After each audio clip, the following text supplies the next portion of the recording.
Welcome to the show, folks. A Perch of Birds podcast, episode number 42 is where you have found yourself this great day or night, wherever it is that this audio is tickling your beautiful ears. This is your host, Mr. Morgan. Apologies for the delay. Been out on vacation, did a little bit of summer vacationing, traveled quite a bit, got to go out with my wife. We'd never really done like a honeymoon type deal, so that was really cool. Got to go without the kids to the ocean. Yeah, got to go to the legendary Comedy Store over there in LA.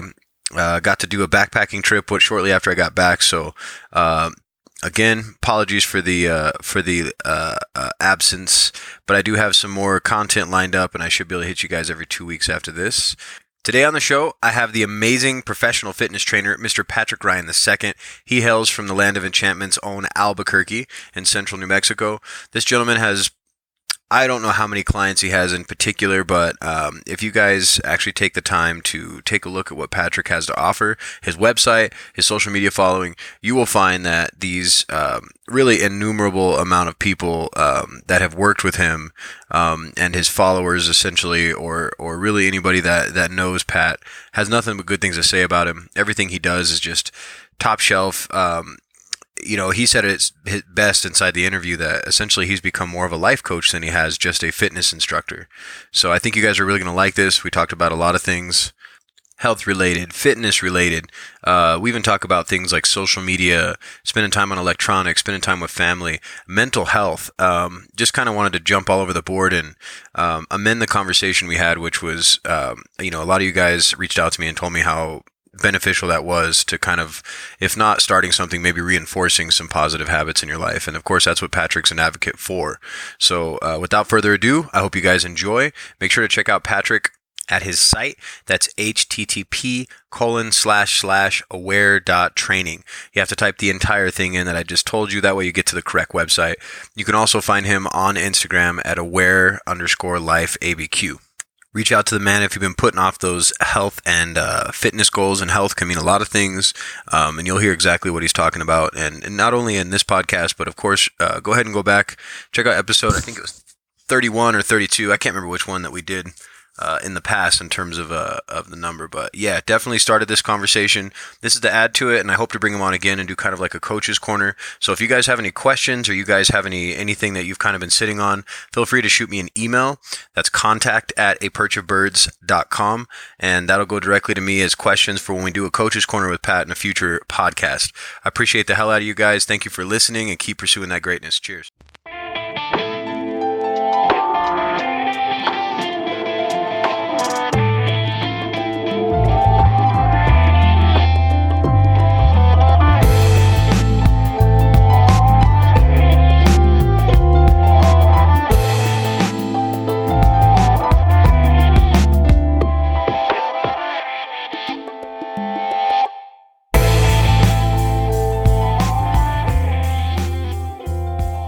Yeah, so this is part two of our conversation we had on fitness, on health, on kind of on a lifestyle of being healthy, and I think that was the point that we got across on the last one. So yeah, so Pat's here to join us and kind of talk to us a little bit more in depth about what it is that he does with Aware training. The thing that I wanted to start out with, because we had touched on a lot of stuff, but let's dive in deeper maybe. Cool. Like, what do you do to, we established that Aware training, you're a professional fitness trainer. This is what you do 9 to 5. Mm-hmm. You're a degreed individual. So you have the salt, you have the resume. Mm-hmm. What do you do when you're coaching somebody, and they really want to be, at that point that you are laying out in front of them, but you're not typically there yet, or they're not typically there yet. Mm-hmm. And as time goes on, as time typically does, they start to falter. So like talk to me, man. Like, what kind of mindset are you portraying to people that, like, they may have done like 30 days of your challenge, 60 days, maybe mm-hmm. 6 months of your challenge, and now they're starting to get into a lifestyle where we had talked about this before, like kind of relapsing, but it's not necessarily relapsing. It's a matter of like old habits coming back, even in subtle ways. Mm-hmm. So talk to me, man. Like, what do you see out there when you're working with clients and what, because I'm sure that's the biggest struggle. Like you said, your 4 to 6 week programs, you could sell the hell out of those, Right. but to get somebody to make a commitment that's bigger than that, like a year and or lifetime, Right. that's the part that's hard to hold together. Sure. Right? Yeah. So talk to me, man. Yeah. So yeah, I would agree with you. It's quote unquote a hard sell, selling what I call the long game. Right. So, we could just start with the name of my service. It's Aware Online Coaching.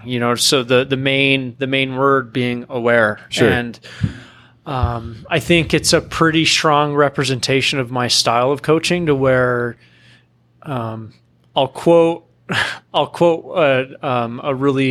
one of my favorite lyrics from one of my favorite artists, Bass Nectar, in which during one of his songs, it is stated in the phrase, "It first has to happen in the mind." Sure. And I really, really feel that's the main motivation and main style behind my coaching, to where I tell every single client that I work with, whether it be in person or in this case online, what brings them in the door is exercise. Sure. You know what I mean? They want someone to help guide them through movement, guide them through exercise. But through and in doing that, they come to find out, whoa, this is way more in depth of an experience than just putting me through a workout. And in that sense, do you find that you have to spark the motivation behind people, or do they come to you with that? Like, is there like somebody's been fat shamed long enough to where they're like, I'm tired of it. I'm 30 years old. I'm ready to start changing things. Well, yeah, it's always going to depend. It's a case by case basis. But like talking about the shaming piece, it could be dealing with people who have been shamed externally by other people, or they've dealt with enough hardship and headache and beating themselves up. You know what I mean? Yeah. Like internally, to where they're like, okay, I want to try something different. Sure. And my main hope is just to show them that it doesn't have to be with me, but other individuals, generally speaking, within the industry, that there are other professionals in the industry that aren't strictly living within the confines of, I guess you could say, kind of like bro science and bro culture, to where it's like, yeah, just pump weight. Yeah. Just lift weight, push yourself till you puke, like shut up, lift heavy, train hard, no excuses. I came from that background, and Sure. just letting them know that there's a much more in-depth, I would hope, a much more holistic and compassionate approach to coaching somebody through their journey. Sure. Do you get a different reaction with that approach from younger people compared to people in their middle age? Because I know you said, when we talked before about you deal with a lot of middle-aged folks, more so than not. But when you do deal with somebody that's in their 20s and they want to tackle their first 5K or 10K, right, or just the weight loss thing, which I'm sure is 9/10 of what you deal with in terms of what clients want. Right. Do you feel like they react differently to your coaching style? It's an interesting question. I'd say obviously yes, but I get it all across the board. It's really funny. I don't know. Now that I'm thinking about it a little bit more, I almost feel like it's a yes and a no. Okay. The reason being is part of what I found so interesting about how I have chosen to present myself and how I have chosen to present my style of coaching. It's filtering in and out the type of people I want to work with anyway. That's interesting. You know what I mean? Yeah. Some people may not like how I present myself. And that's fine. Like, I don't expect every single person that wants a personal trainer want a personal trainer. Are you saying that they want you to be like Arnold-sized cat in order to be taken as credible? Well, Is that what you're saying? not only that, but just like how they want to be coached. Okay. You know what I mean? Yeah. I would say about 90+% of the clients I work with, they fit my mold of the type of people I want to work with anyways. Yeah. And I'm inadvertently filtering in and out the type of people that I want to work with based just on how I present myself. Yeah. But that shouldn't come as any kind of a surprise. Sure. Not only through the service-based industry, but through, like, look at your group of friends. Yeah. You know what I mean? Like, how you choose to genuinely present yourself is going to filter in and filter out the people that are really cool with that and not cool with that. Right. So, and we talked about this in depth in the last podcast, and I really like that we stole into this because I feel like, especially,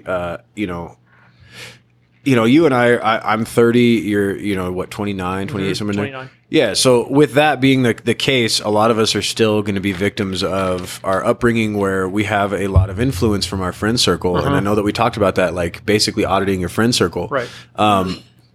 I want to quit drinking for 30 days and I'm going to chat with these guys. I'm not going to chat. I get invited to a party, to go watch a fight, to go watch American Idol. I don't Sure, whatever. yeah, you go to do this thing.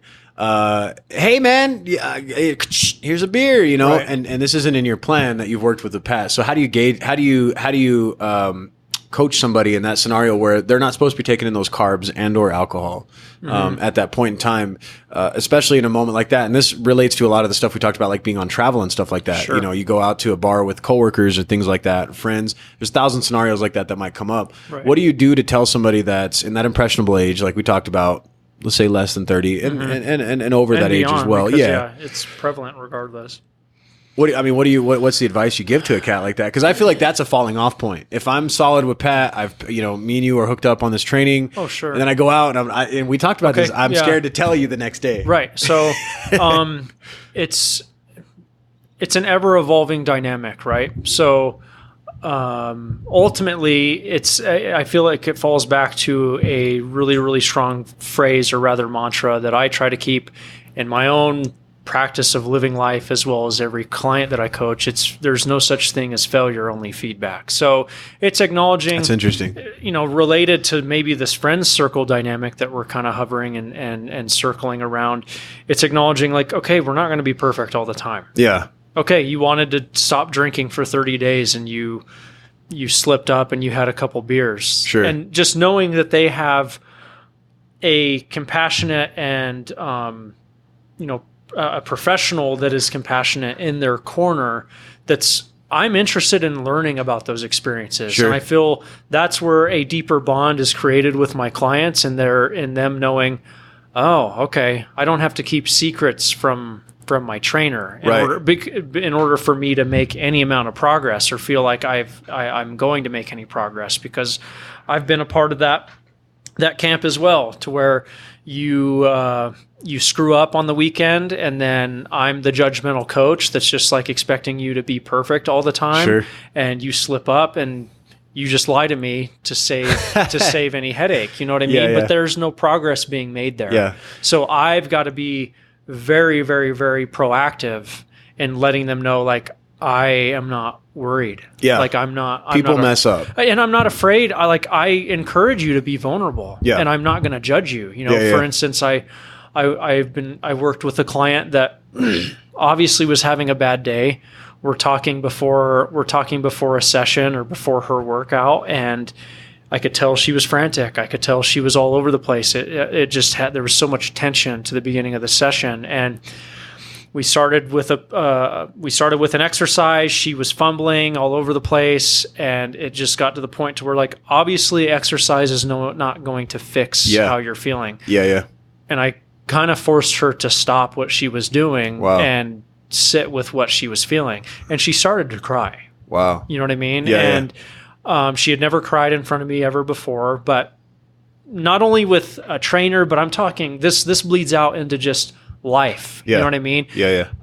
I was encouraging her, like, if you need to cry. I don't care if it takes 2 minutes of this session, 5 minutes, or the entire session. Like, you obviously need to vent. And do you feel a bit of your professionalism crack when you're in those situations? Like, what do you mean? Well, you're not going to be as sensitive with the person that's screaming and yelling, throwing up deadlifts as you are the person that's breaking down on you. Sure. Do you feel like just naturally, like, you feel like you come to a personal place that's outside of, like, the aware trainer side? Because you've got to be tough in that respect in a lot of places, but then you've got to learn to be soft. Do you feel like, to you, is it hard to, like, switch those hats? You know what I mean? Like, no, okay, I can't work out anymore, and now I've got to talk about what's bothering you. No, not at all. And the reason being is because I feel very confident in knowing that that's a strength of mine. Like, I get off on knowing that I can go in depth with people. Sure.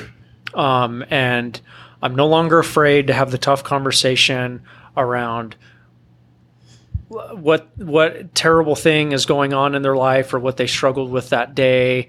I'm looking for bonding. I'm looking for relationship building. And by all means, I'm not forcing my clients to do that. But if I can tell that something's wrong, my guess is the vast majority of their day, they've encountered tens, maybe hundreds of people that have seen that something was wrong and no one fucking asked anything. That's huge that you said that, man. You know that what really I mean? is. Yeah. You know, it's like they went to work, they saw people were struggling, or people saw them struggling. They went to the restaurant and ate, and nobody asked. Yeah. And I'm one of those people that I've had. This isn't the best thing to say, but I've had like 28, 29 jobs, and I'm 30, you know, and some of them kept for 3 or 4 years. Some of them I chopped through 4 of them in a year. And I would say that it really comes down to that feeling of community, the village that you have. You know, the place I'm at now, they're huge. They would sense that. They would sense that downtrodden feeling. But there's other places where so many people are downtrodden that they almost are like, well, now you feel the way I do. Right. You know, and it speaks to a lot of like corporate culture, Americanism, you know, workaholics and all that stuff. But I think it's coming back to what you're saying. Like this is a stout thing to, if you can face this off, then that's probably the biggest obstacle for that person that day. Right. You know what I mean? Well, not only that day, but knowing that they have an advocate and they're like, oh man, like I thought I hired a trainer, but they did, but it's much different than what they were expecting. Sure, it goes deeper. Yes, I genuinely believe and know that I'm not in the personal training business. I'm in the relationship business. Sure. We're working with humans here. Yeah. And I don't think it should be exclusive to personal training. It's any service that you provide. Right. Any service that you're providing where you're dealing with human beings, you need to treat them like human beings. Can you give me an example of a time that you've been pulled out of not personal training advice, but got a call like, my boyfriend broke up with me? You get any kind of stuff like that? Oh, absolutely. Really? Okay. Oh yeah. Like okay. It's very profound, and I don't want to get too emotional, but I've had calls with online clients where we've cried together. Sure. And I'm crying just because they've hurt. Yeah. And it sucks to see them hurt, but it makes me happy knowing that they at least feel confident enough and feel comfortable enough to confide in me and letting me know. Like I had a client that lived out in Florida. Yeah. And she came home to find out that her boyfriend at the time was cheating on her. And okay, that's what part of our monthly, I call them monthly collaboration calls, where I spend about 15, 20 minutes checking in with my clients, seeing how the past month went, look at what the month ahead looks like, just check in, see how they're doing. Yeah. And this was the 800-pound gorilla in the room for that individual. Yeah. Sure. So, but that's what I mean. It's like, sure, by all means, my service is providing nutrition counseling and exercise programming, but it's far deeper than that. Okay. You know what I mean? There's so much more going on in your life outside of the 1 hour out of the day that you're exercising, and say the hour plus collectively that you're spending eating, you know, your breakfast, lunch, and dinner. Right. Everything that you're going through every single day of your life is influencing your exercise, your eating, et cetera, including your personal life and like the relationships 100%. you have. Sure. So like that's what I mean by what gets people in the door is the exercise and the eating. And then they come to find out that there's a huge behavioral psychology, psychological component. To this. Yo, absolutely. Yeah. But to your earlier question around, you know, who I work with and their response to that, as I have continued to stay true to my coaching style and my ethos of coaching and service, in my opinion, as a human being, it's already filtering in and filtering out the people that want to work with me and the people that don't. And that's fine. Like there are people that want a trainer that's going to just beat the shit out of them. Sure. And that's fine. Yeah. If that's what they want, I'm not your person. I can stimulate your body. I can put you through good workouts. I can challenge you, but I'm not your guy if you're wanting me to be a boot camp style coach. Have you been hit up by a cat that, for lack of saying a lot of things, is well off and is able to pay you in a way that they assume would be that you can knock on their door every morning and get them rolling? Is that the? I mean, do you have that?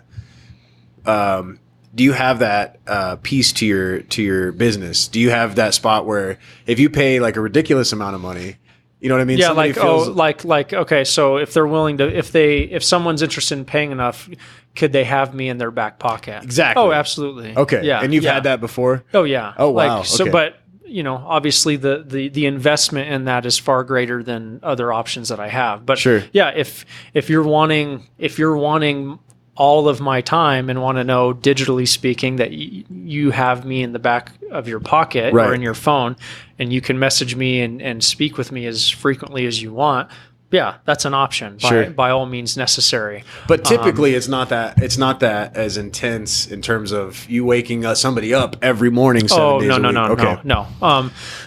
No, and I don't know that I will ever do that, right? Because it's really interesting, because in this regard, and relative to what we're kind of discussing here, this is an element where I would disagree in the the thinking that the customer is always right. Okay. Because the customer in this regard thinks they know what they want. And because it's interesting, because I remember having a conversation with a colleague, I guess I'll call it, a buddy of mine, who was trying to nudge me in regards to my style of coaching to advocate for like 24/7 access for my clients. Right. That doesn't make them better at navigating their own health. Right. I'm a crutch at that point. I'm enabling them. Right. Because then they know, anytime I deal with a hardship, or I'm worrying about a craving or something like that, I can reach out to Pat and talk to him. It's like, no, you've got to navigate that space on your own. Like, I'll use myself as an example. I see a therapist. It's not going to do me any good every single time I deal with anxiety, and every single time I'm dealing with depression, or I'm feeling like shit, knowing that, I can just call Jay, right, and I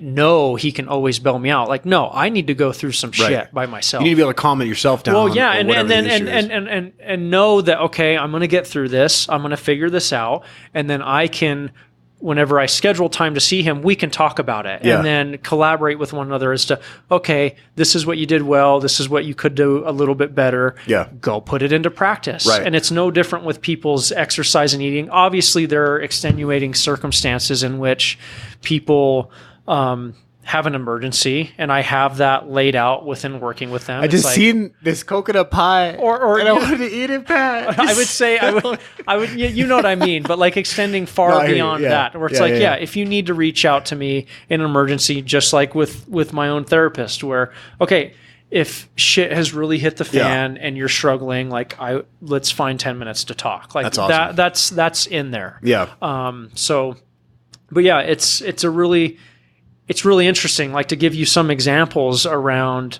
the whole filtering in and out of the type of, I guess you could say, the type of client that I work with. As I have continued to stay true with my message, and I would hope, like, the greater amount of depth far beyond exercise, because exercise and eating well are just dimensions of positive habits and characteristics relative to a good, healthy, well-rounded well-being. Right. You know what I mean? So obviously I'm coaching them very in depth around that, but I'm letting them know, okay, there are other dimensions to this that are going to affect your ultimate outcome, essentially. Right. Would be worth employing, et cetera, et cetera. So, like, as I've continued, I just get tired of, I'm trying to find a unique balance of, yes, giving people really high quality stimulating information around exercise and eating, but as well as, like, the mental component. Because for me personally, this is all relative to my own personal journey. Like, I love exercise, I love eating well, but I also kind of get tired of beating a dead horse. Right. You know what I mean? Right. Like, there's a whole I don't want chicken and broccoli. Well, yeah, there's a whole other dimension. I'm talking, like, mentally speaking. Okay. Like, there's a whole different dimension. Can we make it? So what we could say is, we could say officially, Pat also has days when he has problems going to the gym. Oh, 100%. Sure. 100%. That's good. Where I hate it. You are human. Yeah, I'm human too, man. Just because I have an easier time getting into movement and an easier time staying consistent with my eating doesn't make me perfect. Like, this goes into the whole piece of people thinking the grass is always greener on the other side. Like, what are you thinking? Like, I'm human. I struggle too. I struggle I struggle just as much as the next person. So I guess and you may answer this for your clients. I guess a question would be, for a cat at your level, what is a challenge for you? So you're personally, you have your own fitness journey that started since you were born, right. Amplified through your uncle, then through the family member that kind of changed the way you thought about things. And it has gotten to a point where I'm sure the focus has turned more on your clients, purely because that's, the same as me with computers. When I was a kid, I learned about computers on my own, but now I can help people with computers. So my focus is more about the end user and kind of getting into their boots. But for you, what is like something that you challenge yourself with in order to keep you vivacious in this this sector of job that you're into, as well as being a hobby? Okay. So relative to my own journey, right. You're saying. Yeah, I would say the biggest theme, and it's interesting because I feel like it's been brewing for years, and I'm just now at a point where it's actually starting to blossom. So this goes hand in hand with, I think a lot of people can relate to this, and this falls into the journey that lasts longer than 4 to 6 weeks, and acknowledging like this is lifelong. Things are going to evolve. Right, like we talked about before, longer than these quick diets or quick changes. Sure. Yeah. So for me, the most unique shift and unique part of my journey is just being okay and knowing and being interested in engaging in activity that doesn't revolve around being inside of a gym. Okay. You know what I mean? So it's like, for instance, it's going to be my day off tomorrow morning. I would love to sleep in, but I will be getting up at 4:30 tomorrow morning to go mountain bike with my best friend. You know what I mean? Yeah. I will be working my ass off, mountain biking super hard.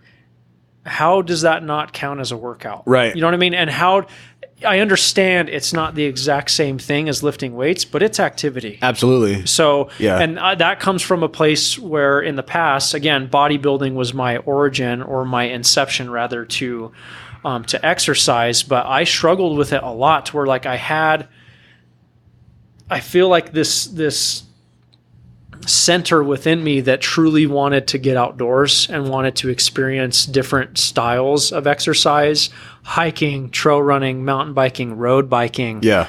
But it wasn't lifting weights. Right. So I wouldn't do it. Sure. You know what I mean? So, and again, this was me going through in my opinion, my extreme phase of trying to do it all, which would ultimately burn me out, would be like, okay, well, if I want to hike, I still need to get a lift in that day. Oh, so like really? I'm doing double. Yeah. You know what I mean? That kind of thing. Or I would just 2 days for no reason. Yeah. Oh yeah. And that's what I try to convey to my clients. Like within my exercise programming through my platform, I give them 4 different options as to how to engage in movement. Yeah. One of those options is a do-it-yourself option, where Right. it's like, okay, my feelings are not going to be hurt if I put together a full day's workout for you that day, and your buddy's in town for the weekend and he's like, let's go mountain bike, and you mountain bike instead of doing Something my workout. different. That counts. Sure. You know what I mean? And breaking down that stigma around, it's got to be, I feel like this is where I delve into that gray area and break out of the black and white and let people know, like, what are you talking about? You were outside mountain biking for 3-4 hours today. Yeah. It counts. Sweating your ass off. Yeah. You know what I mean? And letting them know, like, cool, I'm happy you didn't go to the gym today. Yeah. I'm happy you didn't do the workout that I put together for you. Well, and There's I find plenty that of time breaking to the do mold that. is the best thing. Like doing a straight gym session 24/7, I think you can get into a lot of things. I'm not going to speak out of turn because this is not my area of expertise. But to me, in my personal experience, I get overuse injuries from just consistently hitting the gym because I'm not switching it up. It's really you're really touching on some interesting facets of my journey. And it's important to look at this through a long-term lens. Like, if I'm lucky, I hope to continue to live a very long time. Right. You know, I'm 29 years old. We are still young. Hopefully got another 50 to 60 years. we've got time. So like, why are we getting so caught up in getting in the weeds over, I need to be doing this specific style of exercise for my whole life. So like, that's really where I'm at. I'm at this really unique pivot to where, like, sure, I know I went to school for this. Like, I know the value of strength training and resistance training, but for me, I have done that style of training for 6-7 years religiously. Yeah. And I'm going to be honest with you, I'm kind of tired of it. Yeah. Like, as much as people are different. People can do it their whole life and get off to it and they love it. But for me, I don't feel like it's nourishing a part of my soul. It's like, okay, I'm in this building filled with artificial light. Right. Not to mention at times in a facility filled with people that are posturing. Yeah. They're trying to look good. Right. We talked about it this. Does not resonate. Like there are times where it just does not resonate with me. And it's like, okay, I want sunlight. Like I want to be outside. Like at some point in time, I will be in the process of building, a pull-up bar and buying equipment to do workouts outside in my backyard. Right. And just to change it up, but just acknowledging like life is a constant pivot. Yeah. Just because I'm taking, like, I'll still lift, like ultimately no more than 3 days a week, but right. I'm truly at the point where if I get that 2 to 3 days of lifting in, I will not do any extra lifting sessions in the gym. Sure. Anything else outside of that, I have to get outside. Right. I've got to go do something different. And see, I've kind of cued in something similar purely through experience. And what I like about your perspective on this is that you're able to tune this through other humans. So it's something you can look at and see the efficacy of you trying to do maybe more gym time than cardio time. Right. And cardio could be a big, a differentiator. It could be anything, right? Like you said, mountain biking, hiking, snowboarding, let's say. But I think through my own experience, I've noticed that if I continue to hit the gym, like I used to do the treadmill quite a bit, and the treadmill is an easy one because people will get on the treadmill and they're like, well, I'm doing that thing. For me, it was more of a motion thing. I eventually got to the point where it would hurt my knees because my body, just from habit, I would get into this mode that was an improper running form because of the way the treadmill belt comes at you. Right. Most people, they're going to the treadmill because it's easy. But then you'll see regimens. I feel, and this is just me coming from my perspective, they fall off from that because they get bored with it. And, and I have not been on a treadmill. I've probably been on a treadmill 2-3 times in the last year and a half, 2 years. Right. Because I used to do it so much and my knees would hurt. And I got to the point where I realized that going outside was good for me. Right. But then I also realized that I didn't have it in my mind as a workout. I would explore things. I would go find places because I would actually go for a run. Right. And it made it just that much more interesting. Like I said, getting sun. I mean, at the core of it, it's getting vitamin D to go outside. Yeah, like it's been a really fun experience for me. And it's by all means, like it's helping break down a lot of worries around exercise because this is my first time ever going through, I guess you could say, this quote unquote transition of like, okay, lifting weights, strength training, doing stuff in a quote unquote gym is beneficial. Like it's super healthy. I've lived that for 7 years, maybe. No, I know it's been more than that. It's ever since I was realistically a senior in high school. So it was 2008. So I'm well over 10 years at this point. You know what I mean? Lifting weights. And as the more I get outdoors, we've talked about exploring New Mexico and stuff like that. And this is what I talked about on the Albuquerque Business Podcast is just my motivation now to be active and to be healthy is like, I want to continue to interact with the earth. Right. You know what I mean? Like the trail running, the mountain biking, and it's different every time. Right, 100%. comparatively to the gym where you know what you're doing that day, the things you'll see, the people and you'll see. It's also within just what I'm learning is really helping me mentally. There's the physical component to where I know I can feel it. I'm giving my body a considerable amount of rest from a lot of the heavy weights, a lot of the pushing and grinding on my joints from weightlifting. That by all means there was a huge mental outlet in regards to aggression for weightlifting. But we talked about this, I don't feel like I'm in that place anymore mentally where I'm just not that angry that often. I've talked about it in the podcast, but I didn't talk about it in hours. But I relate that mindset to like metal bands, even rap bands, as they get more popular and then they get paid more. What do you have if your music was based in anger and or strife, and then you get this, you're worth better part of $1 billion, $500 million, $250 million, and what do you have to be mad about? And then what do you expect that music to sound like? It's not going to be that same, like you had that vivaciousness when you were just digging those weights and you saw the direct feedback when you could just like look yoked at 20 something years old, you know, and then now it's what's funny is that with humans, it's really about the mindset and the value, because if you don't value that, then now it doesn't seem like the way it did when you were 22. You know? It's really interesting. Yeah. It's a fascinating dynamic, and we're just going through life and we're figuring out the best we can. But yeah, I'll use the comparison of two of my favorite artists, and they're rather two polar opposites. Okay. I'm a diehard fan of Korn. Okay. Like heavy new metal, Sure. like super aggressive. I still love them just as much as I did when I was younger. And then another one of my favorite artists is Bass Nectar. Okay. Polar opposite style of music, as well as a polar opposite message. Yeah. You know what I mean? And I gravitate more towards Bass Nectar's music and music similar to it because I feel like it resonates with where I'm at in my life more, to where it's like be a positive influence. Like when I go to concerts of his Bass Nectar's, I view it's a continuing ed for me. Like, it's a party and it's fun, but I'm doing some heavy reflection and I'm summoning gratitude and being happy and taking care of people. In the same breath, can you not say that the sober version of Korn and the sober version of like Aerosmith, they're now trying to lean in that avocation. You know what I mean? Like they're trying to lean in that direction of positivity and sobriety and but it's all it's all a matter of like how deep in context do you want to go behind the message? Because still I'm not trivializing their music and what they've done. Like I've got 60 hours worth of tattoos on me that are Korn related. Okay. You know what I mean? So like they were. Is that Untouchables? Is that what I see right there? Yeah. It's I didn't even know that. I have like my entire right arm. That's my favorite Korn album. Oh, really? That's mine too. That's awesome. That's legit. Yeah. So I'm not saying their message is wrong. It's just different, and there's nothing wrong with it being different. Well, he took it in a different way. I mean, let's say what we can say, but he had some issues. The lead singer of Korn, molested as a child, on and so forth. So he ended up venting through that. And let's take that and let's take that same concept and put it to weightlifting. Right.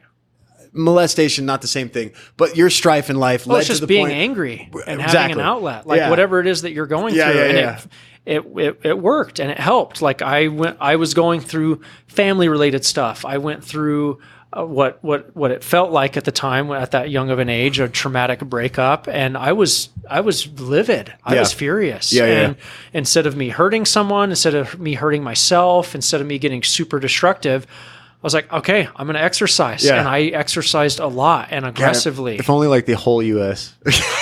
But you know what I mean? So like but I think it lends really unique insight, continuing to redirect it relative to what we're talking about, like just art in general. Some of the most beautiful, most incredible art and work and service and companies and just success in general comes from people suffering. Sure. You know what I mean? So like relative to the music thing, like everybody in that band went through life. Yeah. Whatever it was, good, bad, or indifferent. It was really tough.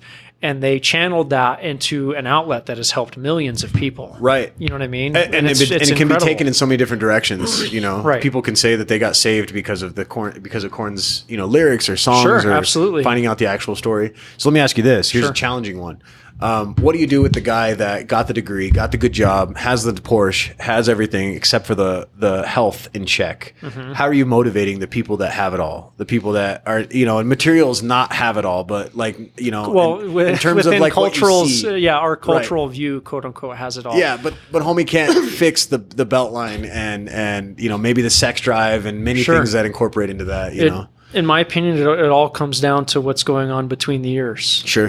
But it's me acknowledging that some people are a slow burn. Yeah. I've worked with clients for years that have taken 2-3 years to like actually open up. Wow. And like be a little bit more friendly and like tell me about their life and what they're working, like what they're really struggling with. And then I have clients that right off the bat, they tell me. But it's really important for me to let them know, like, every single new client I possibly am going to work with through my online platform, I schedule an entire hour to talk to them. I need to make sure because it's the client that I'm serving. I need to make sure that they are comfortable and most importantly, confident in my style of coaching. Right. They're investing not only in themselves, but they're investing in me through doing that. You know what I mean? So I need to make sure that they know, hey, I'm Patrick Ryan. Yes, I will teach you how to exercise more efficiently and effectively. Same with navigating your eating habits in a much more sustainable manner. However, there's a much deeper level of coaching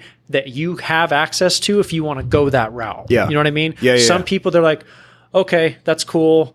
I can tell they don't really want it. But as time goes on, the evolution of their relationship and their communication with me changes to where, they become a little bit more open. And it's through that lens, I feel like there's an art in my opinion, there's an art to my job in being patient, because I'm at this point in my career, I'm just not going to come in and be like, hey, Morgan, I just met you. Like, I'm going to start ripping off some Band-Aids, right? Ripping open some wounds. Because they'll probably pull away from your program, being that you're making too drastic of a change in your lifestyle. Sure. But also, but we experience this in daily life. And I know we as people struggle with it because we often worry about what other people are going to think. Right. But what I've noticed has helped is me being vulnerable with them as to what's going on in my life. Yeah. You know what I mean? Like I know for a fact, it was just about a year ago was when I actually was able to put a name and a face to my anxiety. Wow. And really come to terms with like, oh my God, I've been living with this my entire life. Yeah. And I just thought this was how people lived. Yeah. You know what I mean? Well, you're a small business owner, man. Right. You have every right. Right. But like knowing that I've dealt with it ever since I was a kid. Sure. You know what I mean? And sharing that story with friends, sharing that with clients, because I'm a human too. Like I can't come in to each session and each call with a client and be this robot that's just got it all together. Well, I work like in a clinic, and I have a lot of people that comment constantly on my weight, and like, they'll ask me what I did for lunch. I'm like, well, I went to the gym, and they're like, oh, it must be, and so there's a lot of offhanded comments about a guy like you and the things that you do. And, and I start laughing because I'm like, as much as it seems like it, like I fucking hated going to the gym today. Right. I fucking hated my run yesterday. Yeah. Like I was telling my wife today about, I don't know how many times I've gone on a run, and being a runner, that's like more or less my mode. Right. I know for a fact through eons of running, wisdom that there is out there. If you really don't feel like it, when you go for a run, you're going to shit on your form, and you could ultimately have a bad run physically, and maybe you shouldn't go. Mm-hmm. And I don't know how many times I've just tried to explain to people that it really comes down to willpower. But additionally, it comes down to who it is. I didn't say it in these words specifically, but to Patrick it a little bit, but who's in your corner. And to me, and I'm sure that you can say the same thing. Now it's me. I'm the guy in my corner, because even if I don't have a trainer per se, I have some people that motivate me, like you and a few other people that I can look to online that give me that, like, yeah, you know what? I will go for that run. Right. But when it comes down to me and I'm looking at these things, it's hard for me to try to look at somebody and say, well, it's this thing in particular that's causing me to get up and go, and it was really a modicum of a lot of things that have come after me. Right. And I think that humans don't necessarily possess the ability to do that, especially in our day and age. So when you come to somebody and you try to motivate them, what do you see more often than not? Do you see people that are trying to lose weight, or do you see people like, what is the most common theme that people are coming to you with that you have to level with them? You're talking about leveling with them. What is the most common thing that people come to you with? Oh, I think it's pretty obvious. The vast majority of people want to lose weight, sure. But there's an art to getting, whether it's right off the bat or over a few months, and figuring out like what their true why is. Like the motivation behind that. Okay. Yeah. Okay. That's kind of what I was alluding to. I feel, again, everybody is going to be different, but from what I've noticed, a lot of people, it's rooted in, they just want to feel confident and secure in their bodies. Yeah. You know what I mean? They want to feel sexy to their significant other. They want to feel happy, calm, cool, collected, and most important, confident, in their own skin. Yeah. But it's also just a means of everybody's going to be different, but it's a means of navigating that through the mental space as well. Yeah. And what usually helps shift people's focus around, changing their habits over time from not sharing much information with me or with their significant other as to like what they're struggling with. I feel like me not worrying about letting them know, okay, I went through this, like I'm going through this is tough, and being vulnerable with them. And then really, whether it's with clients or I encourage everybody to just live their life that way. Like, be real. Well, I like how you vulnerable. have your posts have a lot to do with being normal, like eating at Blake's Lotaburger, right? And for you cats that are not from here, Blake's is basically like a cleaner Burger King. Oh, it's like a grilled burger. Regardless, kind of it's thing. just way better. Okay, yeah, the flavor is one of a kind Right, for sure. right. But to me, it's like In-N-Out. Like I'm a big California cat. Right, I go to California and I'm like In-N-Out, and go get you some. And it's that type of thing for a New Mexican is to go to Blake's Lottaburger. Sure. The only reason why I ask is because I was curious about, the different things that come at you and where you've had to grow as a personal trainer, Sure. and I'm sure that's the biggest respect because we talked about it kind of lightly. I feel like in your corner as to what you deal with. Have you had things that come up to you where you've had to do research in order to come back to a client 100, and be like, 100%. I need to know how to reply? Yeah, absolutely. I'm never going to blow smoke up any of my clients' skirts and just it's impossible. It's unrealistic for me to tell any client that, whatever ailment or thing that you've got going on, I can do it. Yeah. You know what I mean? It's not realistic. Right. So yeah, there are plenty of times where I have to do a moderate amount of investigating and researching or a significant amount. It just depends on the client, as well as just I need to, and this is the interesting thing. I've had clients be super surprised when I refer out. Okay. Whether it's to different trainers that obviously can do a better job than I can relative to what they're needing help with, or as well as referring out for different services. Like I have a network of people that I work with from chiropractic work. Shout out to Dr. Casey Little out in Corrales. Right we on. love you. I love you. As well as, I have a colleague that I refer out for massage, Andrew Nez over at Aurora Sky Therapeutic Massage out on the west side. Sure.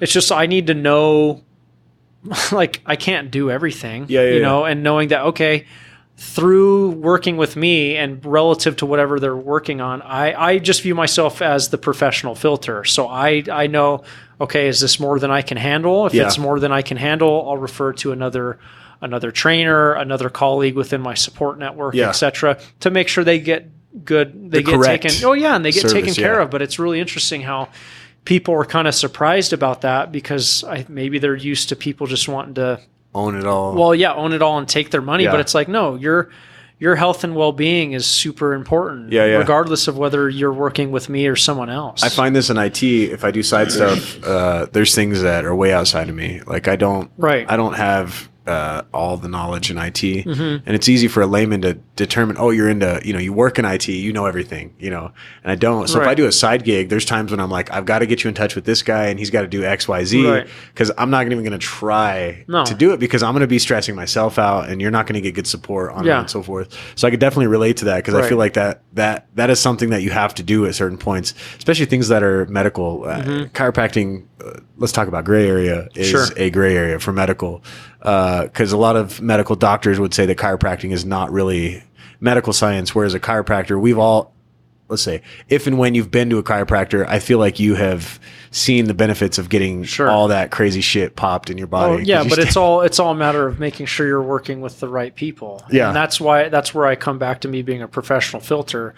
I have yet to refer anybody to any of the services that I don't do, that I refer out, that people haven't been 100% satisfied. So that's part of my job. It's the difference between me sending them to a professional and me sending them to some like scam artist that's going to possibly injure them. Here's some what do they call it, the oils, the essential oils? Oh, sure. Right. That's always the thing, the essential oils. Yeah. So I don't want to give away too much of it, but I feel like I didn't do this on the last podcast. I want to make sure that we talked about this.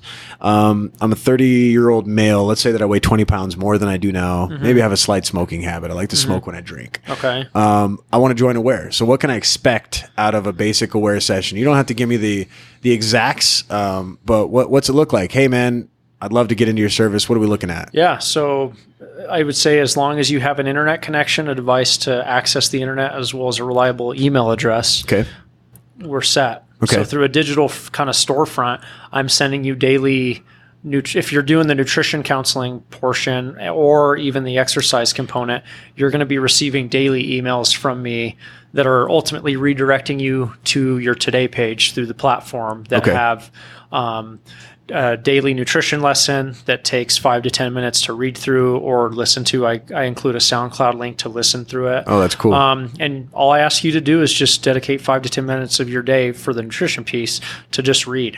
Okay. Read through the lesson. At the end of each lesson, I ask you a couple questions. It's super imperative that you answer them. That way, once you submit them, I'm automatically notified Morgan has finished A, B, C, or D lesson.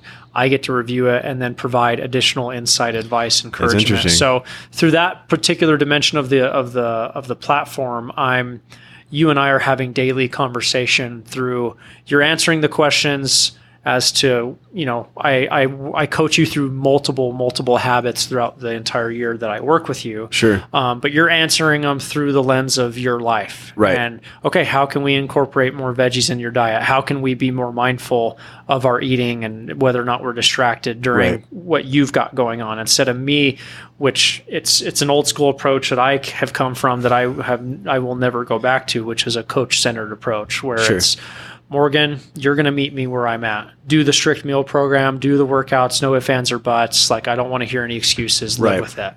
But it's interesting because a lot of clients still feel like they need that. Right. And it's nothing short of art in me guiding them and showing them, you think you need that, but for sustained and greater adherence to your own health and navigating your health, you actually don't. You need the I mean, opposite. you're like we talked about before, like an accountability coach, because even if you're filling a place that you wouldn't natively do that, like you see that the client needs that, and so you come into that spot. Sure. Do you? I guess when you look into somebody's accountability, are there people that are more sensitive to that?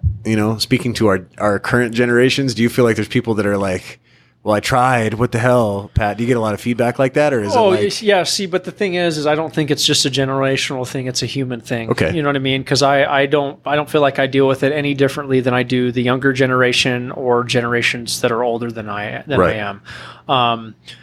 But yeah, I'm doing a lot of extra work and reconditioning how people view the process. Yeah. I really like to view my clients and my style of coaching or my clients primarily as we're the marathoners. Yeah. Why are we sprinting anywhere? There's no need. So when it comes to, say, they miss a few lessons and they haven't answered them, or they've missed a week. You're talking about daily, the stuff that you're sending that you talked about. Okay. Yeah. So like them not checking into the lessons and not utilizing the platform because they've traveled or just whatever, like life happens. It's really interesting how a lot of people feel like the next best option is to quit. Yeah. But the thing is they've done that. You have to acknowledge they've been doing that in their entire life with everything else. So like, I've got to coach them through like, okay, you missed a week. Yeah. Like, that's cool. I'm not mad. Yeah, it's not a big deal. Let's learn about, but that's what I mean. Like, let's talk about the sore spots. Let's talk about, okay, why'd we miss a week? What happened? I have, no joke. This is what I mean about getting to know people more in depth, because their life does not revolve around exercise. It does not revolve around not for all of us. but you know what I mean? Yeah, like, people absolutely. have lives. They've got other stuff that they've got going on.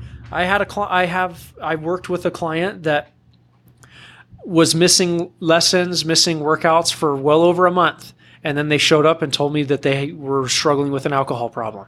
Okay, so I was going to feed back into that. So I listened to a book called, I believe it was called Relentless. Mm-hmm. This was the personal trainer. And of course, I don't have internet, so fun stuff, because you guys see me on the internet. I don't have it in my hand here. I'd pull it up on my phone.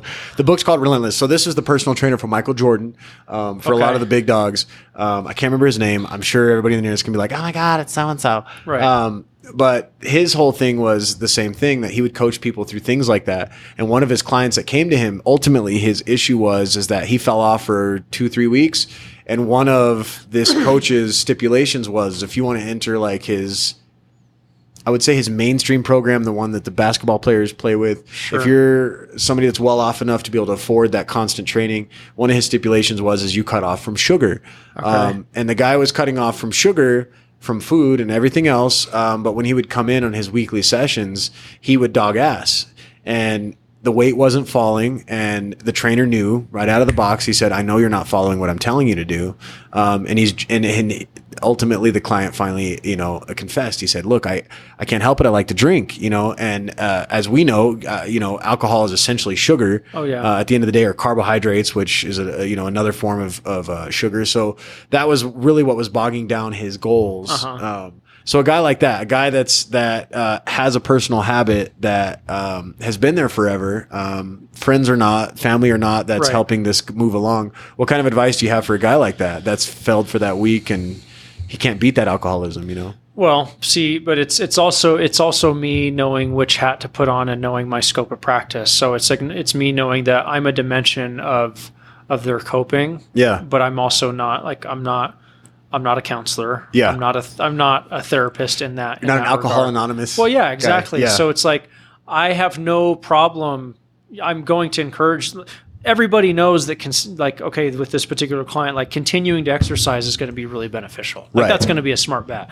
If you quit exercising, it's probably going to make things worse. Right. So being an advocate for them, continuing to show up to sessions and continuing to work out with me and all that kind of stuff, and talking to them and being a compassionate supporter of how are things going on the alcohol front? Have you found somebody to talk to that's more versed in this? Do you want my help to try and direct you? And what can I do to help? Yeah. And it's just knowing, okay, where is the extent of my scope of practice around all this? Because I'm not gonna say that I can help people pull people out of. I'm not a drug or alcohol counselor. Yeah, that's not my job. But again, it's acknowledging I'm a part of a greater network that can be a part of this person's journey. You know what I mean? They've got their personal trainer. They've got maybe their yoga teacher. They've got their therapist, priest. All that kind of stuff. Sure. And they know, they're like, I view every client of mine as a boxer. Like when you go in after each round, who's in your corner? Yeah. Is it just me? Yeah. Okay. So are you fine with it just being me? Or do you feel like you could benefit from having Does that ever get overwhelming to you? To be and ballpark me here. How many clients would you say you have right now active? I'd say well over 40 or more. Okay. Yeah. So do you ever feel like it's a little much to be in that corner for 40 people? Sometimes yes. But I'd say for the vast majority of it, no. It's just a matter of me being efficient and proactive and articulating boundaries around stuff. You know what I mean? So that's part of the whole thing of not giving 24/7 access. If I was giving 24/7 access, I would be losing my mind. Out, You know what I mean? So it's managing expectations around that. But again, I have to be super proactive, especially when I first start working with someone, as well as, every so often I might have to remind someone during where it's hey, I'm more than willing to help you, but I've got my own life and I need my free time and all that kind of stuff to better serve you in the long run. It's an evolution. I feel like I'm in a much better place with my coaching now than I was even during the first 2 or 3 years, to where it's you just learn as you go. Yeah. Well, okay. So just to kind of get some basic highlights here. So we're talking Aware is coming with a nutrition piece.